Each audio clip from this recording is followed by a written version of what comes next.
Nama saya Daniel, dan saya selalu percaya bahwa saya adalah pria yang teguh dan praktis yang berkomitmen pada rumah saya, tugas-tugas saya, dan adat istiadat yang memberi hari-hari saya tujuan. Tetapi semua itu bergeser pada suatu musim gugur yang tak terlupakan. Semuanya dimulai dengan cukup sederhana. Sebuah perjalanan berburu yang direncanakan dengan seseorang yang hampir tidak saya kenal. Sebuah permintaan dari pasangan saya. Tetapi, apa yang terjadi di luar sana di alam liar menguji setiap kendali diri saya, melanggar batas-batas yang saya bersumpah, tidak akan pernah saya lewati dan membuat saya berhadapan langsung dengan keinginan yang tidak pernah saya bayangkan akan saya rasakan. Saya mengatakan ini bukan untuk mencari simpati, tetapi karena kenangan ini masih melekat pada saya, dan itu jauh dari selesai setiap tahun. Akhir pekan pertama bulan November menandakan datangnya musim berburu rusa. Tradisi saya yang berharga, itu bukan hanya hobi, itu adalah praktik suci. Cara untuk melepaskan diri dari kehidupan rutin dan terlibat kembali dengan bumi.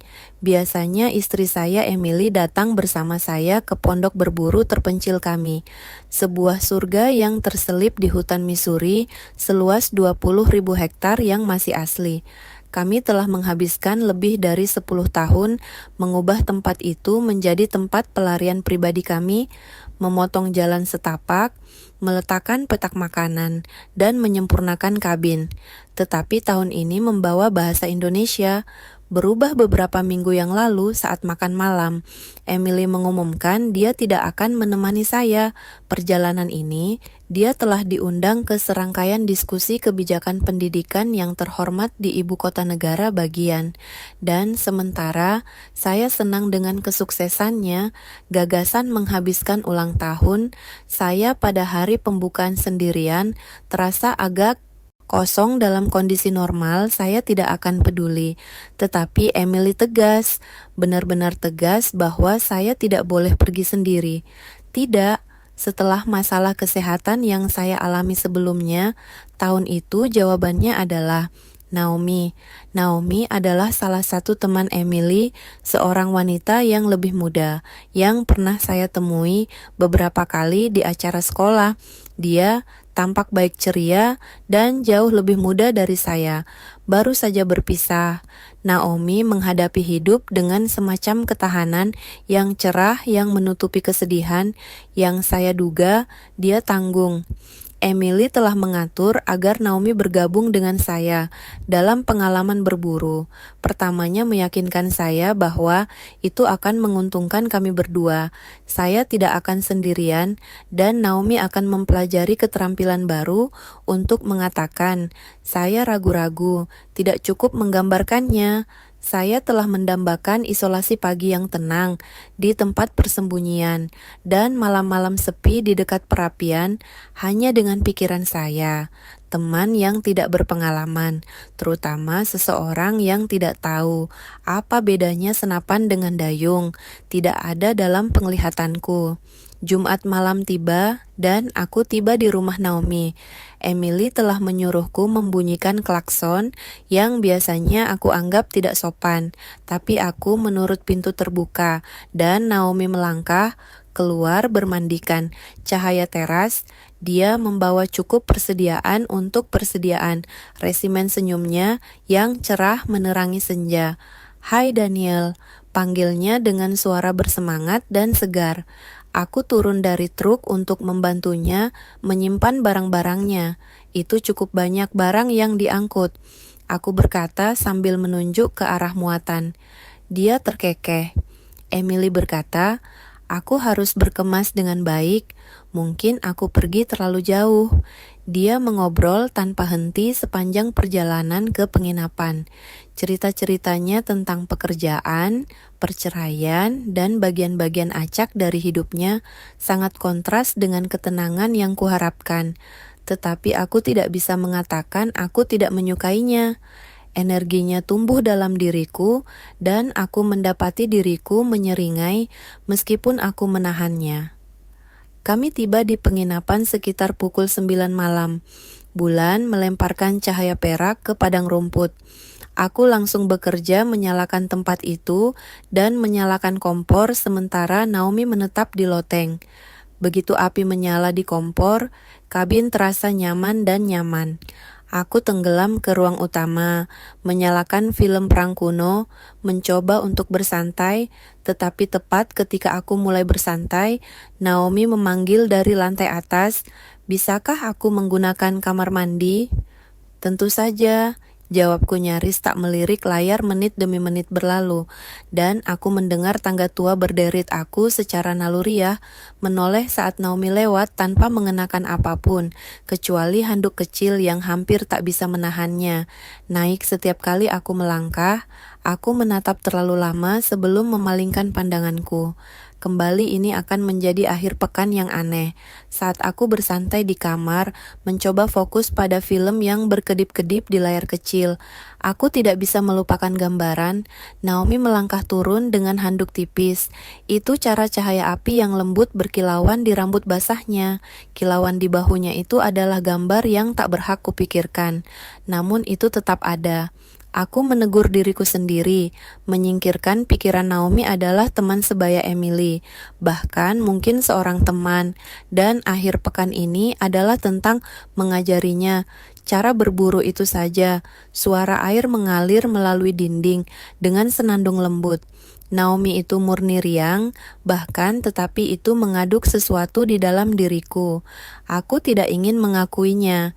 Aku berusaha keras untuk menonton film. Itu mencondongkan tubuh ke depan selama adegan pertempuran. Tetapi pikiranku, melayang Naomi ada di sana, tepat di luar pintu. Suaranya ringan di dinding, tipis. Dadaku sesak dan aku menancapkan kukuku ke telapak tanganku, memohon otakku untuk tetap pada jalurnya. Akhirnya pancuran berhenti, dengungan memudar, dan langkah samar di papan menandai gerakan Naomi. Aku terus menatap layar melawan keinginan untuk membayangkan seperti apa rupanya di balik penghalang tipis itu. Saat film berakhir, aku meraih remote mengganti saluran untuk menghilangkan kelegaan mental saat Naomi muncul. Kembali rambutnya yang basah, digulung dengan handuk kedua, dia tampak segar. Wajahnya memerah karena panasnya pancuran. Dia tersenyum saat berjalan menuruni tangga, sekarang mengenakan celana pendek, biru tua, dan kaos putih. Ketat yang tidak banyak menyembunyikan kemeja itu, sedikit naik saat dia berjalan memperlihatkan sekilas perutnya yang ramping. "Siap untuk pagi hari?" tanyaku bertujuan untuk santai. "Yap," jawabnya dengan cerah sambil mengangkat toples selai kacang yang kosong. "Hanya butuh ini nanti." Aku menatapnya bingung, tapi tidak apa-apa. Dia duduk di sampingku di sofa, menaruh toples di atas meja. Aroma samponya sampai padaku, sesuatu yang manis dan beraroma bunga. Aku sedikit bergeser. Tiba-tiba menyadari betapa dekatnya dia. "Terima kasih sudah mengajakku keluar akhir pekan ini," katanya, menoleh ke arahku, matanya berbinar, hangat dan jujur. Emily benar-benar menggembar-gemborkan perburuan ini, jadi aku sangat ingin tahu seperti apa. "Tentu saja," kataku sambil membalas senyumnya. "Damai, banyak satwa liar, kau akan menyukainya." Dia berbaring sambil menyelipkan kakinya di bawahnya, dan perubahan instan itu menarik perhatianku ke arah garis kakinya yang elegan. Aku dengan cepat mengalihkan pandanganku sambil memarahi diriku sendiri dalam hati, ini akan menjadi lebih menantang daripada yang kubayangkan. Selama 60 menit berikutnya, kami membicarakan hal-hal penting berburu. Aku menjelaskan rutinitas pagi kami, peralatan yang dia butuhkan, dan disiplin yang dibutuhkan di tempat persembunyian. Dia memperhatikan dengan saksama, mengangguk dengan fokus, dan mengajukan pertanyaan yang mendalam. Namun terkadang matanya menatapku lekat-lekat, bibirnya melengkung ke atas menjadi seringai samar. Aku tidak bisa menafsirkannya dengan jelas. Itu tidak terlalu sugestif, namun juga tidak sepenuhnya kasual. Saat api berkedip-kedip di kompor kabin, Chloe meregangkan tubuhnya, lengannya terulur ke atasnya. Gerakan itu menyebabkan bajunya sedikit terangkat, memperlihatkan garis ramping di tulang punggungnya. Aku berusaha untuk tetap berkonsentrasi pada topik kami meskipun penolakan batinku memudar dengan cepat. Tak lama kemudian dia bangkit, meraih toples dan menuju loteng. "Baiklah, aku menyebutnya malam," katanya, berhenti di tangga bawah. "Terima kasih lagi, Daniel, perjalanan ini sudah luar biasa. Selamat malam." Aku melihatnya menaiki tangga spiral. Mata mengikutinya sampai dia menghilang ke loteng. Langkah kakinya semakin menjauh, sendirian. Sekali lagi aku bersandar di sofa menghembuskan napas dalam-dalam sesak di dadaku yang menahan erat aku semakin curiga. Akhir pekan ini mungkin berkembang menjadi sesuatu yang jauh lebih kusut dari yang kukira. Aku terbangun pagi karena alarm berdengung tanpa henti, masih gelap. Gulita di luar dan ruangan jauh lebih dingin dari yang kuprediksi. Aku bangun dari tempat tidur, menggigil sedikit ketika telapak kakiku menyentuh lantai kayu. Yang dingin kepalaku mendung karena mimpi yang tidak enak. Kilasan Chloe di tangga sikapnya, yang santai senyumnya yang bersinar, mereka bertahan lebih lama dari yang seharusnya mengabaikannya. Aku mengingatkan diriku sendiri, hari ini hanya tentang berburu, tidak ada tambahan. Aku berpakaian cepat dengan termal ringan yang dilapisi dengan perlengkapan kamuflase standarku. Pada saat aku keluar dari kamarku, aroma kopi yang diseduh mencapaiku. Chloe sudah bangun, atau begitulah. Tampaknya aku memanggil ke arah loteng untuk mengkonfirmasi, "Chloe, waktunya bergerak." Kataku suara mengiris pagi, keheningan jawabannya mengantuk, segera menyusul, "Oke, 1 menit." Aku beralih membuat sarapan dengan bacon dan telur yang berdesis di penggorengan. Aku bukan koki yang sebenarnya, tapi aku sudah menguasai beberapa hidangan seiring waktu. Karena aromanya memenuhi ruangan, aku mendengar langkahnya di tangga logam, berbalik untuk mengucapkan selamat pagi. Napasku tercekat. Chloe berjalan turun tanpa busana. Langkahnya santai seolah itu adalah perilaku normal. Rambutnya yang lembab membingkai fitur-fiturnya yang lembut dan kulitnya berkilau dalam cahaya redup yang mengalir melalui jendela. Aku langsung memalingkan muka. Pipiku memerah. "Selamat pagi," katanya dengan nada ringan dan acuh tak acuh seperti ini adalah rutinitas. "Pagi," gumamku tetap fokus pada makanan. "Kau mungkin ingin memakai sesuatu di luar dingin." Dia terkikik pelan dan menggoda. "Oh, santai saja, Daniel, itu hanya kulit." Aku mengencangkan peganganku pada spatula, terdiam saat dia lewat dan mengambil sebotol selai kacang dari lemari es. Dia bersandar di meja, punggungnya terbuka, tampak acuh tak acuh tentang ketelanjangannya. Aku berusaha sebaik mungkin untuk berkonsentrasi pada penggorengan, meskipun keinginan untuk melihat ke belakang kuat. "Tapi serius," kataku hati-hati, "kita akan segera pergi, kau akan kedinginan." Akhirnya dia berbalik berjalan menaiki tangga lagi. "Baiklah, baiklah, aku akan berganti," katanya sambil melemparkan senyum padaku. "Jangan khawatir, aku akan cepat."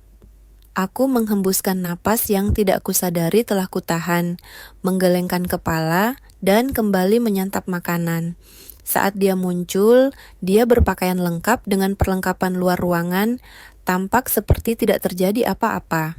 Dia meraih sarapannya dan bergabung denganku di meja, mengobrol dengan penuh semangat tentang perburuan yang akan datang, tetapi ketegangan di antara kami tetap ada.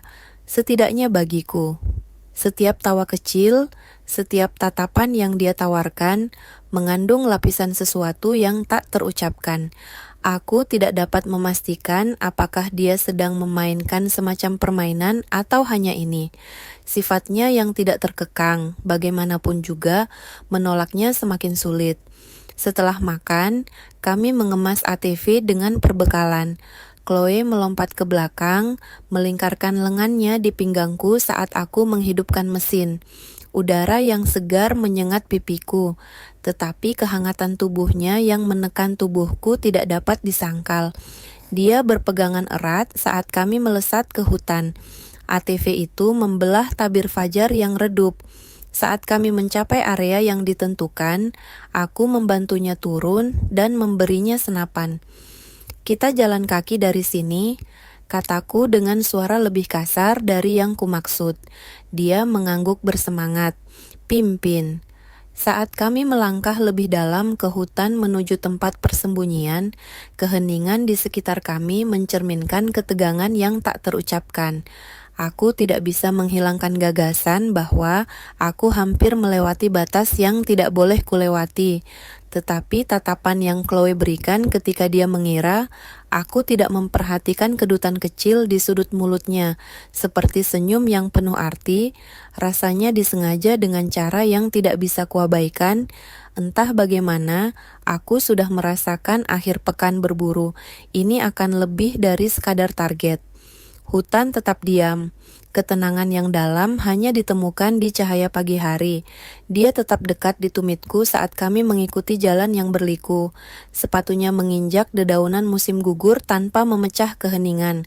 Sesekali aku melirik ke belakang untuk memeriksa langkahnya, tetapi dia bergerak dengan baik. Tekad tertanam di wajahnya. Aku diam-diam mengagumi pembelajarannya yang cepat meskipun aku tetap mengendalikan pikiranku. Ketika kami mencapai pos berburu, aku berhenti dan berbalik. "Ini dia," kataku sambil menunjuk ke arah tempat berlindung kompak yang terselip di dedaunan. Tidak mewah, tetapi berhasil. Mata Chloe berbinar, sempurna. Aku menaiki tangga pendek yang membuka pintu berderit. Ia mengikuti. Energinya memenuhi ruang sempit.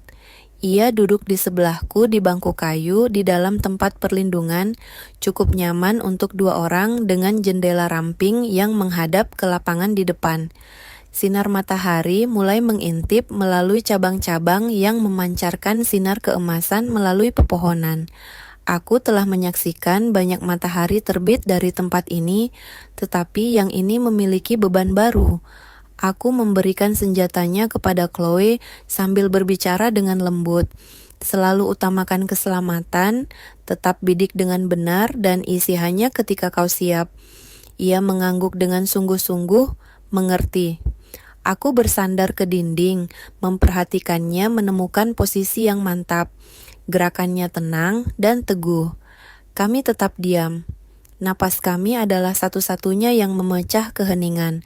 Bukan hanya antisipasi rusa yang menebalkan udara, tetapi sesuatu yang lebih dalam. Aku terus memindai ruang terbuka, tetapi perhatianku kembali padanya. Ia bergeser di sebelahku, kakinya menyentuh kakiku. Aku mengintip ke samping, tetapi ia tampak fokus. Aku berkata pada diri sendiri bahwa itu hanya kebetulan, hanya kontak, tetapi sikat kecil itu mengirimkan gelombang ke dalam diriku. Aku mengatupkan rahangku, bertekad untuk tetap tajam. Beberapa saat kemudian, Chloe berbisik. "Sangat damai di sini," suaranya lembut. Aku mengangguk. Itulah mengapa aku menyukainya, hanya kau, hutan, dan ketenangan. Dia tersenyum, matanya menatapku sesaat sebelum kembali terpejam. "Terima kasih telah mengundangku. Aku tahu aku bukan pilihan pertamamu, tapi ini sungguh berarti." Aku terdiam, tak yakin harus berkata apa. "Tidak masalah," jawabku akhirnya. "Semua orang seharusnya melihat ini setidaknya sekali." Waktu terus berjalan, atmosfer semakin menebal setiap detiknya. Aku mencoba menepisnya, tetap fokus pada tugas di depan kami. Lalu, dari ujung pandanganku, aku melihat gerakan. Aku mencondongkan tubuh ke arah Chloe, mengangguk ke arah celah itu. Di sana, bisikku, mataku terpaku di dekat pepohonan. Dia mengikuti arahku dengan senapannya. Seekor rusa jantan muda muncul, ragu-ragu dan penasaran. Tanduknya yang kecil, nyaris tak menangkap cahaya saat ia bergerak perlahan dan hati-hati. tunggu sampai ia berbalik menyamping. Saranku, nadaku tak lebih keras dari desahan napas. Bidik tepat di belakang kaki depan. Ia mengangguk, tetap tenang saat ia berbaris. Semuanya membeku. Hewan itu, pepohonan, bahkan angin. Lalu bunyi klik pelan memecah keheningan. Perutku melilit, tak ada peluru di dalam bilik. "Chloe?" tanyaku lirih. Ia mengerutkan kening, menggerakkan tuas, tetapi rusa itu sudah pergi. Ia mendesah, menurunkan senapannya. Kukira sudah siap, katanya. Kekecewaan menggantung di antara kata-katanya. "Tidak apa-apa," kataku, berusaha sebaik mungkin terdengar tenang. "Hal seperti itu memang terjadi. Akan ada tembakan lagi."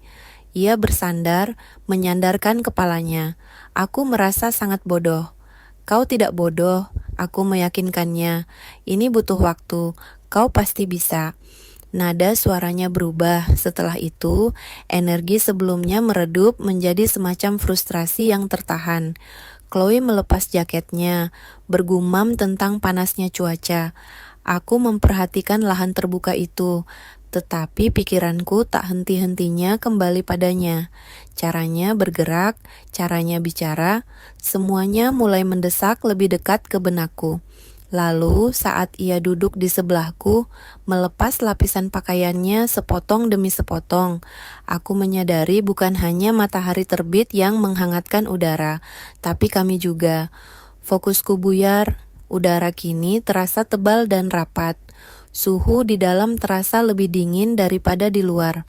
Chloe, yang hanya mengenakan kaos dalam dan celana kamuflase, duduk di sampingku, kehadirannya lebih keras daripada suara apapun. Aku mencoba tetap fokus pada hutan, mata mencari gerakan, tetapi atmosfer di antara kami tak mungkin diabaikan. Jantungku berdebar kencang di dada, entah karena gugup atau tertarik, aku tak yakin. Chloe bergeser lagi, dan setiap gerakan kecil menarik perhatianku. "Apa kau benar-benar betah di sini berjam-jam?" tanyanya, memecah keheningan. "Kurang lebih," kataku, mataku masih menatap lurus ke depan. Kesabaran adalah kuncinya. Ia bersandar, mengembuskan napas. Kurasa aku tak pandai dalam hal itu. Aku tersenyum tipis. "Itu sesuatu yang kau pelajari. Berada di sini mengajarkan ketenangan." Dia menoleh, senyum mengembang di bibirnya. "Kau tampak pandai dalam hal itu. Menenangkan diri, itu menenangkan." Aku tak tahu harus menjawab apa. Aku hanya mengangguk, merasa tak nyaman dengan bagaimana kata-katanya meresap ke dalam diriku. Lalu dia bergeser lagi, melepas baju termalnya, memperlihatkan tank top ketat yang menyesuaikan diri dengan tubuhnya, dengan cara yang tak bisa kuabaikan. Tenggorokanku kering, kukatakan pada diriku sendiri untuk tidak menatap. Tapi rasanya seperti berusaha untuk tidak melihat api. "Jauh lebih baik," katanya sambil meregangkan badan. "Di sini terasa sesak." "Ya, baiklah," gumamku. Matahari akan terbenam pada akhirnya. Keheningan semakin panjang, panas di antara kami menekan. Chloe sepertinya tidak menyadarinya, atau mungkin ia menyadarinya. Dia menyandarkan kepalanya ke dinding, matanya terpejam, napasnya lambat, lehernya, dadanya naik turun. Rasanya hampir kejam. Aku mengatupkan rahangku, jari-jarinya mencengkeram senapan erat-erat, seolah-olah akan menahanku. "Pernahkah kau merasa kesepian di sini?" tanyanya lembut. Aku mengerjap, terkejut. "Terkadang," aku mengakui. Tapi itu sebagian alasannya. Waktu sendirian menjernihkan pikiran. Dia memalingkan wajahnya ke arahku, tatapannya terkunci. Aku mungkin akan kehilangan akal sehatku sendirian di sini. "Ini tidak untuk semua orang," kataku sambil mengangkat bahu. Dia tidak langsung bicara. Tatapannya tertuju padaku, dan itu membuat perutku berdebar kencang. Lalu dia tersenyum, kilatan keceriaan di matanya. "Ya, setidaknya kau membawaku bersamamu kali ini." Aku terkekeh gugup, tidak yakin apa yang dia maksud. "Ya, kurasa begitu." Senyumnya melebar dan dia mencondongkan tubuhnya sedikit. Suaranya merendah. Kau tidak keberatan kan? Tenggorokanku tercekat dan aku menggelengkan kepala. Tidak, tentu saja tidak.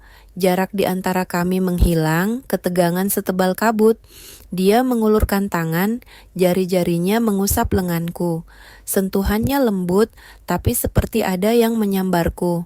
Aku menoleh ke arahnya, ingin bicara, mengatakan sesuatu yang bisa menenangkanku, tapi tak ada yang keluar. Terima kasih, sudah mengizinkanku ikut, katanya, suaranya tertahan. Aku tahu segalanya tak sama tanpa istrimu, tapi aku bersyukur ada di sini. Aku menelan ludah, mengangguk, tidak apa-apa, aku senang kau juga di sini. Kata-kata itu terasa berat, terbebani dengan hal-hal yang tak terucapkan. Chloe tersenyum lagi, tatapannya menatapku sedetik lebih lama sebelum ia kembali menatap pepohonan. Aku mencoba melakukan hal yang sama, memaksakan diri untuk melihat ke depan. Tetapi garis di antara kami telah mulai mengaburkan ketegangan dalam kebutaan, seperti arus yang menarik kami lebih dekat.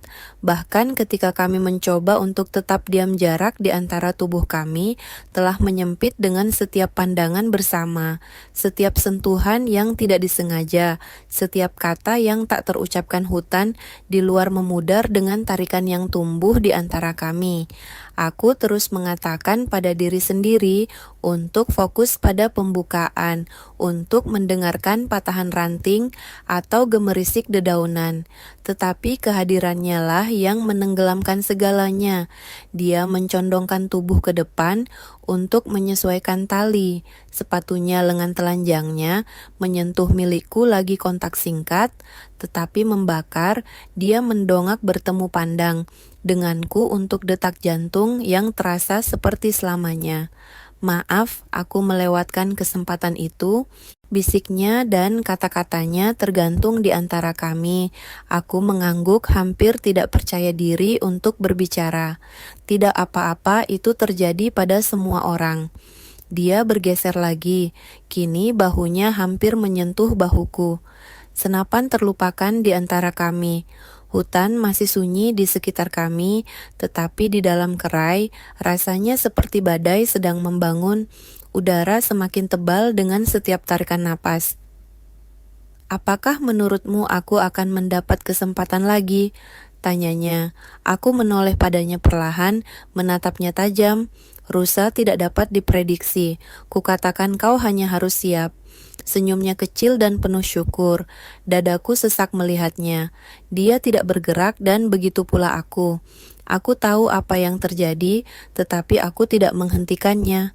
Kehangatan kulitnya, aroma rambutnya, cara matanya menatapku. Semuanya terasa terlalu dekat, terlalu nyata. Dia mengulurkan tangan, menyentuh lenganku dengan ringan, dan aku membeku bukan karena takut, tetapi karena tiba-tiba menyadari betapa aku menginginkannya. Ada batas dan aku berdiri di tepinya. Selangkah lagi dan semuanya akan berubah. Apa yang kau pikirkan? Tanyanya. Suaranya nyaris tak terdengar. Aku mengalihkan pandangan, mencoba menemukan fokus di pepohonan. Hanya memperhatikan gerakan. Aku berbohong. Dia tersenyum penuh arti. Kau payah dalam berbohong. Dia mencondongkan tubuh, napasnya hangat di pipiku. Kau teralihkan. Aku bisa merasakannya. Lalu dia meletakkan tangannya di tanganku dengan lembut dan penuh perhatian. Aku juga merasakannya. Aku menatapnya, tak mampu berkata-kata, tak mampu bergerak. Dia benar, tak terbantahkan, hubungan di antara kami nyata dan luar biasa. Ini tidak benar, gumamku. Dia menunduk, suaranya lembut namun mantap. Mungkin, tapi rasanya tidak salah. Kebenaran di matanya menakutkan sekaligus menenangkan. Sebagian diriku berteriak untuk menjauh, mengingat siapa diriku, apa yang akan kuhilangkan, tapi sebagian lainnya, bagian yang telah tertidur selama bertahun-tahun, mencondongkan tubuh, menjawab tarikan sesuatu yang sudah lama tak kurasakan. Aku menciumnya bukan karena aku bermaksud, tapi karena rasanya mustahil untuk tidak melakukannya. Dan ketika bibirnya bertemu bibirku, segalanya lenyap. Dingin, pepohonan, berat senapan, semuanya lenyap, digantikan oleh panas tubuhnya yang menekan tubuhku. Jari-jarinya menyisir rambutku saat aku memperdalam ciuman. Setiap detiknya dipenuhi dengan segala hal yang tak seharusnya kami inginkan. Ketika akhirnya kami melepaskan diri, terengah-engah dan gemetar, aku menempelkan dahiku ke dahinya. Ini salah, bisikku lagi. Mungkin, jawabnya, tapi tangannya masih memegang wajahku dan tatapan matanya mengatakan dia tidak menyesal. Aku tidak tahu harus berkata apa, tidak percaya diri untuk mengatakan hal yang benar. Dia mundur sedikit memberiku ruang, tapi kerusakan telah terjadi, batas telah dilewati. Jika kau ingin aku berhenti, katakan sekarang, katanya. Aku ragu, denyut nadiku berdebar di telingaku. Aku tidak ingin kau berhenti, kataku mengejutkanku. Bahkan saat kata itu keluar dari mulutku, matanya melembut dan dia mencondongkan tubuh. Lagi kali ini, lebih lambat, lebih yakin tangannya di dadaku, menarikku lebih dekat. Ciuman kedua berbeda, lebih berat.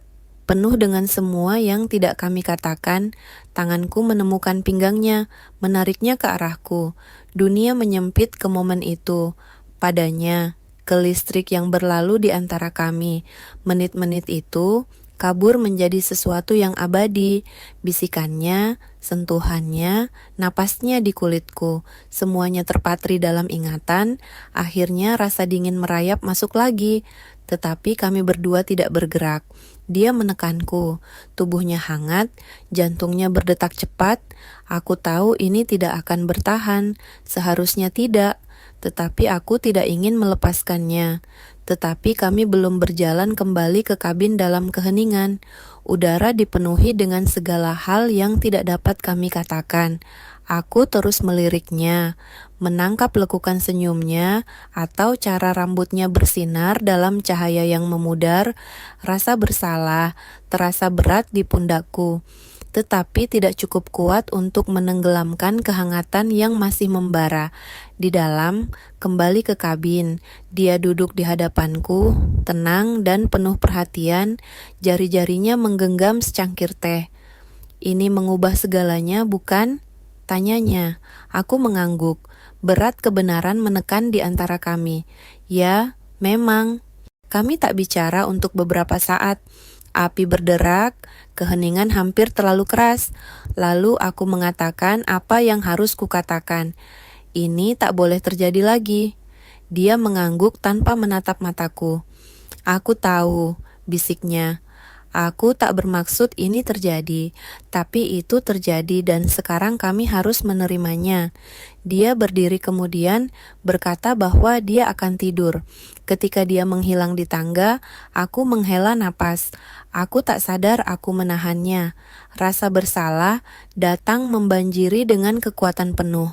Pengkhianatan, konsekuensinya, semua itu runtuh di sekitarku. Tapi di suatu tempat, jauh di dalam, suara pelan masih berbisik tentang betapa dia membuatku merasa hidup.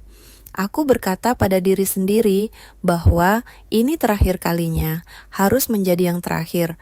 Tapi saat api meredup dan keheningan kembali, aku tak bisa berhenti bertanya-tanya apakah aku punya kekuatan untuk menepati janji itu, atau tarikan di antara kami lebih kuat daripada tekadku.